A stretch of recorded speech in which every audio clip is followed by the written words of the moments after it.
You don't want to be distracted. When you're building something, you want to be extremely focused. We're in an extremely competitive marketplace, right?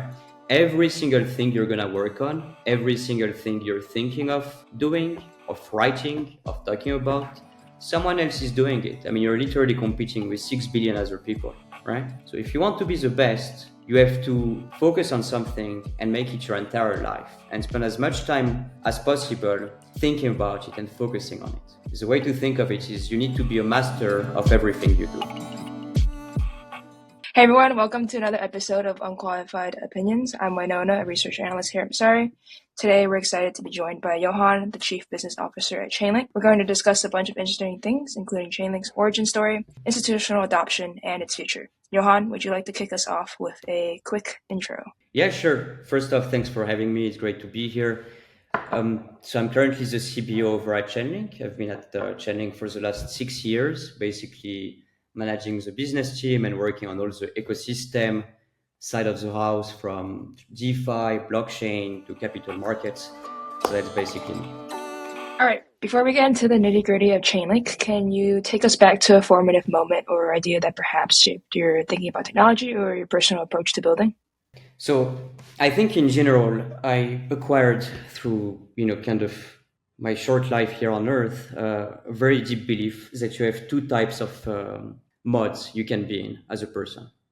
The first mod is a very focused mod where you're basically able to focus on key things in your life and focus your thoughts on problems, right? On solving problems, I would say. So for instance, that's when you're reading a book, that's when you're learning about an industry, that's when you're starting to solve a problem, right? The second thought of being, I would say, is a distracted one, where you're not really controlling the flow of information and what you think. It just kind of pops up. It's much more reactive than proactive, right? The first mode, it's very proactive. It's very, I have a focused mind and I go learn about the world, I go read books, all of that stuff. The second one is much more passive. It's like you're receiving information. So for instance, when you go on social media, you're bombarded by information, by news, by emotions, by all of that stuff, right? Now, when you apply these two modes of thinking and you apply them to your daily life, I think you realize that you're probably better off spending as much time as you can in the first mod than in the second mod.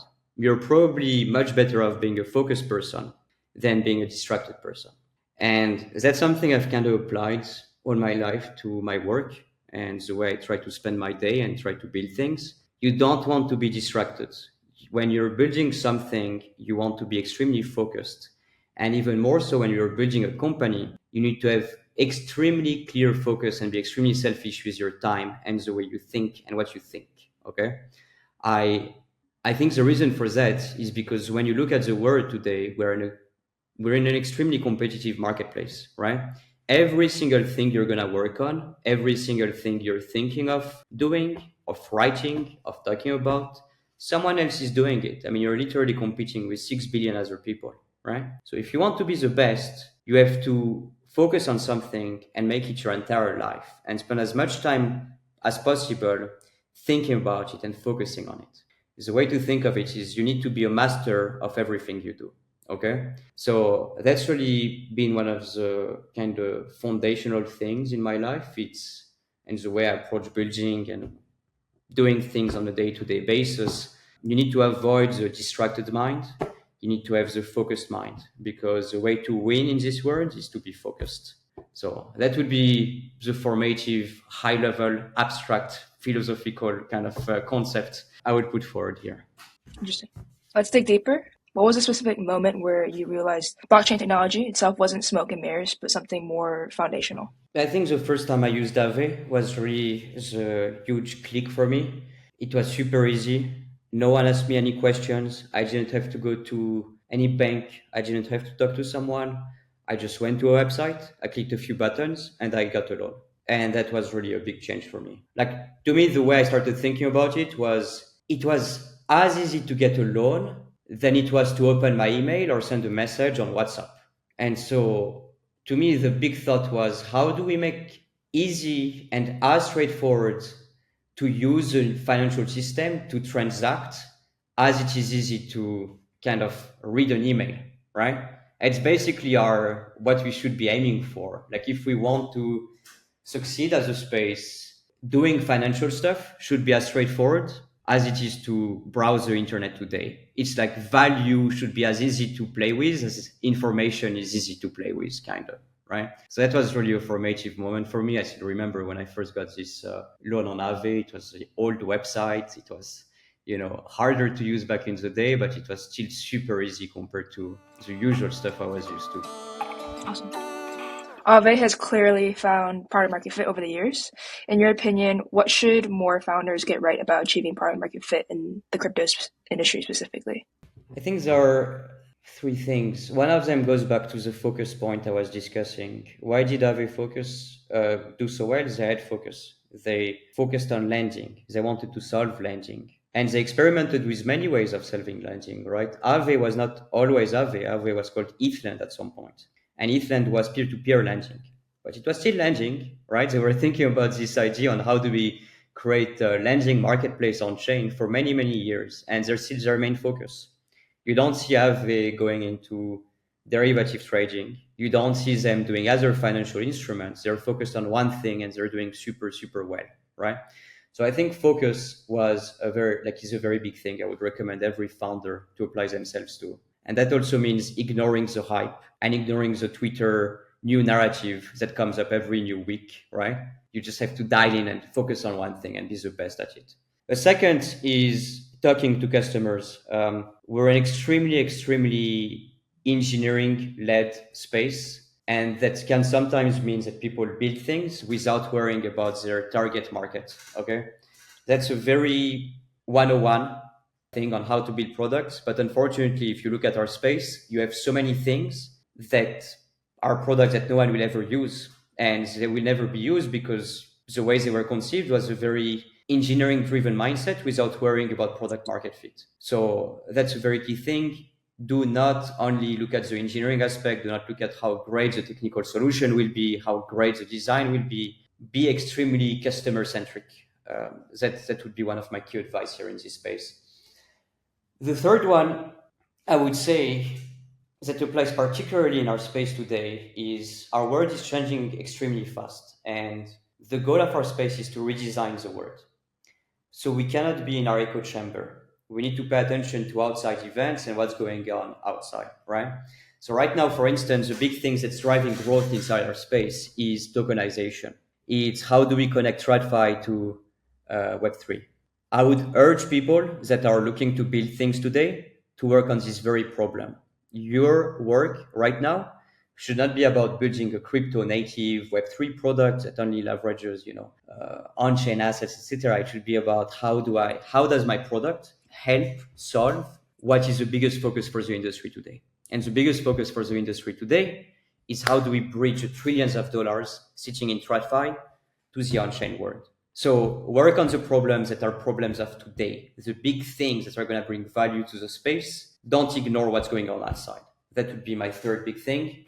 And right now, I really think a lot of projects will be successful based on this tokenization trend that's happening today. So if you're launching something today, make sure it has a strategy regarding tokenization and regarding how do we bridge to the TradFi world. Sure. Let's switch gears a bit. Chainlink is known to have started with solving the Oracle problem and price data, obviously, but now it's become a comprehensive platform. What led to this evolution? Sure. I think it's important to go back to the really high level and what drives Chainlink as a company and what has been driving us since the very get-go from the 8 years now we've been around. So what drove us from the get-go was we believed in the space and we believe that blockchain is the future. And we believe that not only today, we still believe it extremely highly today. We believed it 8 years ago when blockchain was a technology no one really knew about. And if you talked about Bitcoin or crypto or Web3, well, Web3 didn't exist, but like Bitcoin, etc., we are basically considered some scammer or people who just laugh you out of the room, right? That's how bad it was in 2017. So we've had this ardent, burning belief that blockchain is the future. And then if you really believe in something, you want to make it work, right? So how do we make blockchain the future? How do we build the world on chain?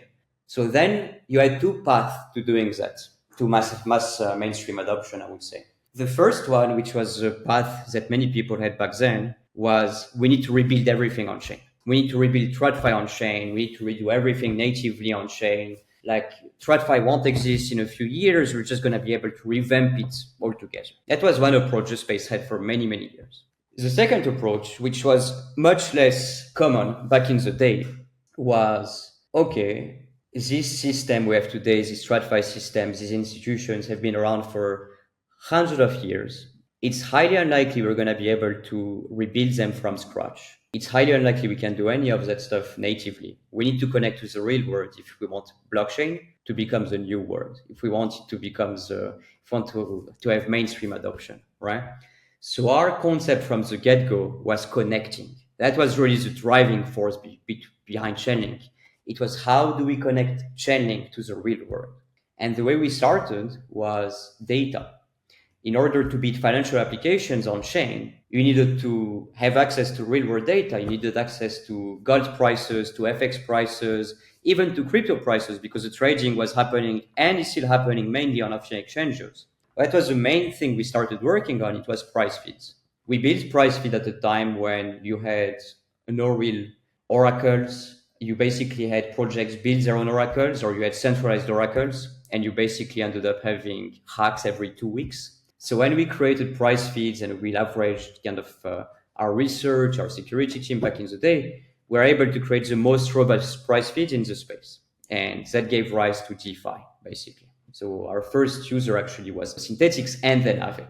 So those were the first users. And after that, I remember we had maybe every week we had a new project integrated. It was insane growth. Like we basically went from securing maybe 10 million in TVL, which was the FX pairs we integrated with Synthetics back then, to securing a few hundred millions in literally 6 months, right? So price feeds really gave the growth that DeFi needed. Like it gave the foundation that DeFi needed in order to grow, because now we had solid feeds to build financial systems on top of. Once this growth started happening, you started having more actors coming to the system, more chains getting built. Like basically just Ethereum wasn't enough anymore. So then you had this idea again of connecting chains, right? That was the second big step. It was, how do we start connecting these private chains coming up? How do we start connecting these other public chains? So this was the rise of CCIP, right? Now, the third idea which we're really working on right now is tokenization. So tokenization has been a theme we've been very present in for the last 5 years, because again, like tokenization is literally connecting traditional assets to on-chain, and it's been our big focus for a long time. And here what we're doing is we literally invented on-chain proof of reserve back in 2020, working with BitGo. That was with RapBTC back in the day. And we've been working on not only proof of reserve, but also identity, policy. So we released our automated compliance engine around a few weeks ago at ECC in collaboration with Cliff, which sets the standards for LEI, which is basically like the way companies and institutions need to manage credentials in order to transact.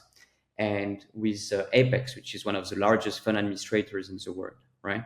So we're extremely active in connecting things together in this idea of interoperability between off-chain systems and on-chain systems, because our view from the get-go, our high-level view was blockchain is inevitable. The world will get on-chain. And to us, the path of getting this world on-chain was always connecting the real world to the on-chain world. And I really think here, time has proven us completely right, because tokenization and real-world assets and all of the stuff happening today with stablecoin, this is all in our direction, basically. So yeah, that's really your answer here. Gotcha. No, that makes sense. Following that trend of tokenization, RWAs, and stablecoins, how do you see adoption further materializing on the institutional side? Yes, so I think one of the key things to keep in mind right now is institutions a few years ago, if you told them about crypto and blockchain and our space in general, they would either not know what the space is, or they would ignore it or dismiss it or call it a scam, right? Now, when you ask the CEO of Visa about stablecoins, they say, yes, we want to be part of this narrative, right? When you ask about like TradFi institutions about blockchain, they all are extremely positive on it. They all have digital asset teams. They all want to be part of this trend. So I think one of the first key things to acknowledge is the optics of blockchain technology has completely changed. Like we're really right now at a phase where everyone wants to participate. So once you see that everyone wants to participate, the next logical question is how do we get them to participate, right? And why? So I think here you have two key things. One is you need to bring them value that they don't have today. This can be new distribution channels. This can be faster settlements. This can be cheaper operational costs. These are all things we've worked on with them. So for instance, we released a project with DTCC around smart NAV, which is how can we have NAV be calculated for funds and have it done directly on chain instead of doing it with Excel sheets and super outdated processes, right? That saves operational costs. We just released a project with MasterCard to allow any MasterCard cardholder to be able to buy crypto on chain. That's new distribution channels, right? So we've been working very closely with institutions to identify key points they want to work on and solve, and solving them. We have digital transfer agents with UBS and SBI. Like we've worked on a ton of these projects to allow them to basically streamline operations, bring more distributions, and just get better systems overall. And the second thing is, okay, now that you see a value to the space, how do you make it easy? How do you plug your existing system to the on-chain world, right? And that's really been our key focus. It's been about how do we prevent institutions from having to rebuild their entire systems because they're never going to do that. And if we want them to do it, it's going to take years. How do we instead connect their existing systems to the space? And again, that goes back to connection. That's what you've been doing for many, many years, right? So the reason a lot of these projects are running on Chainlink infrastructure, the reason we're doing things with Swift, with ETCC, with JP Morgan, with MasterCard, with all of these institutions, is because we make it easy for them to onboard on chain. We don't tell them you have to rebuild your entire system, you have to rebuild your entire backend. We tell them, okay, here is how you can connect easily using Chainlink to the 60 chains.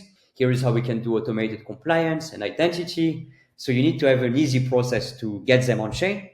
And it's really what you've been mastering, I would say, and perfecting through our platform for the last 7 years, basically, of looking at this problem. I see. What have you seen that makes this moment more different from past cycles where institutions have historically come and go? I mean, we had just this Genius Act signed last week. We have full support from policymakers in the US, but also all over the world. Every big bank and every big financial institution now has their own digital asset team, staffed with extremely senior people who've made these banks and companies a lot of money before, meaning they have a lot of power internally to decide what happens within their team. So I would say this is nothing like what has happened before. I would say that we're not expecting mainstream anymore to come at any point. I would say we're literally in the mainstream adoption phase. We really are in it at this point. All the green lights have been given, right? In terms of policy, it's moving ahead in the US. It's moving ahead in China through Hong Kong right now. In terms of banks and financial institutions, they're staffed with extremely competent people working on these problems day in and day out. So it's literally happening. I think the last cycles were more about promises and empty talk and a lot of, speculation. Here, I think these are actions and there are things happening on a day-to-day basis. So I would say this cycle is nothing like the cycles we've had before. I was saying this 6 months ago. I'm still saying it today. I think it's accelerating every day. And you just have to look at the announcements of, just have ChatGPT or Claude or any of the AI tools you use send you all the announcements which have happened around tokenization with institutions. Do this check weekly. And you'll see on a weekly basis, it's accelerating. Like put them on a chart. That's even easier. Just put them on a chart and you'll see 5 years ago, it was maybe one announcement every 1 year or every 6 months. 3 years ago, it started to be every few months. And right now for the last year, it's been literally every week. And I think, in the last few weeks, we've been every day, we have new announcements around tokenization and institutions joining our space, right? So this acceleration is really happening at light speed, I would say. For example, another example, right? With JP Morgan, we're able to seamlessly connect them with their private environment to the public chain environment by having a DVP transaction between Ondo public chain and JP Morgan private chain. And this was the first transaction of its kind where we are able to basically settle a transaction between a private system and a public system directly done end-to-end on-chain. Right? So that's another example here of us connecting easily and making it very straightforward for financial institutions to get into the space. Another example I would mention is the one we had with ANZ and Project Guardian around privacy and how we were able to basically enable private cross-chain transactions for ANZ to start transacting on-chain with the same level of compliance and privacy kind of standards they've set in their usual day-to-day operations as one of the largest banks in Australia. Looking forward, when you think about the future of crypto, what about it excites you the most, and what role does Chainlink play in it? Sure. I mean, I think whenever you're looking into the future, you're getting into kind of historicity, and you start looking at history in general, right? And I think if you have a broad view of history, you start seeing a key trend. So you have a few things in our societies which make our societies what they are, right? You have value, which is capital and money and all of that stuff people own, basically, right? You have information, which is how do people learn, how do people exchange, how do they talk, etc. And you have commerce, which is how do I exchange all of these things together, right? Now, if you look at history and if you look at technology in general, the history of technology has been how do we globalize these three processes? How do we make freedom of information? How do we create freedom of commerce? How do we basically have a more unified world in some ways when it comes to these three key categories, okay? And then if you look at history, you basically see we achieved free and global commerce back in the 1500s. That's when we already started to have people like countries from all over the world transacting with each other and having freedom of commerce, right? If you look at information, we started this whole process of having information flow all over the world with, I would say, the printing press, and then it continues with the World Wide Web, obviously, and the internet. And now anyone all over the world can get Harvard education from any country they're at, right? I can log online and get the same classes that only a few elite people would get 100 years ago. That's freedom of information. Financial freedom and value exchange freedom has been lagging behind in this whole process, right? If you look at the way people transact today, the ways they get loans, the ways they get access to capital, I wouldn't say we have a very, very globalized and free world in this aspect, right? I wouldn't say it's as easy to get a loan in a small country in Southeast Asia than it is to get a loan in Europe or the US, right? So if you look at it in a very pragmatic manner, I would say we are following an inevitable trend, which is freedom of commerce has happened centuries ago.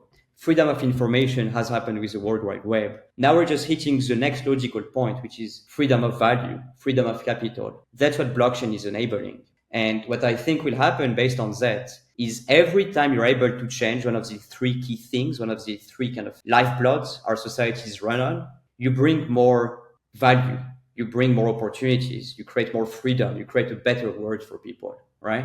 Being able to get a Harvard education from any small country, like any small village in Southeast Asia or Africa or whatever, this brings more opportunities. This creates better chances for everyone. This brings more value to the whole world and the whole community of people all across the world, right? Same thing for finance. Now, if I'm able to get the same opportunities to get a loan when I'm in a small country in South America, than if I'm in the US or Europe, it's going to bring more opportunities to people in general. It's going to allow to create more value, more wealth in general, right? So that's really what I'm looking forward to. It's to give the disenfranchised folks, sorry about my French accent, bring them these opportunities that historically they haven't had, and to be able to do that by building the technologies these things will run on in the future. Yeah, I think that's really the value of technology. It's making the world a better place. Yeah. And lastly, what do you hope the world says about Chainlink 30 years from now? Yeah, I think just to my last point, right? Like technology is used in order to create freedom for people and better lives for people. So just like maritime technology was able to create better conditions for global commerce, just like the World Wide Web was able to create an equality of information across the world, democratization of information across the world. I hope Chainlink will be considered one of these key technologies, just like any of those, which was able to bring equal value exchange, equal kind of financial access to people from all over the world. That's my hope. One of these foundational technologies that redefines and changes the way people live their life and the way people bring value to their life. On top of giving better chances to the average people all over the world, financial institutions have to be modernized. That's inevitable. And I think that's one of the key things we're solving with this wave of blockchain technology adoption. It's modernizing some key parts, some key institutions that currently power the way our societies live, transact, and people, live their daily lives on an average day-to-day basis. Modernizing banks and modernizing FMIs and modernizing all of these key blocks of societies is a key kind of step for societies to work in a better way, a more efficient way, I would say. Awesome. That wraps up our chat today. Super fun, Johann. I appreciate you sharing all these stories and insights. For everyone listening, where can we find you in Chainlink? So yeah, look, if you're new to Chainlink, what I would recommend everyone is get into the community. Really, Web3 and our space in general is built around communities. So get into the Telegram, get into the Discord, start asking questions, start talking to smart people on the tech side, on the kind of building side, etc. So that would be one. If you want to follow the news, go to chain.link, go to our Twitter.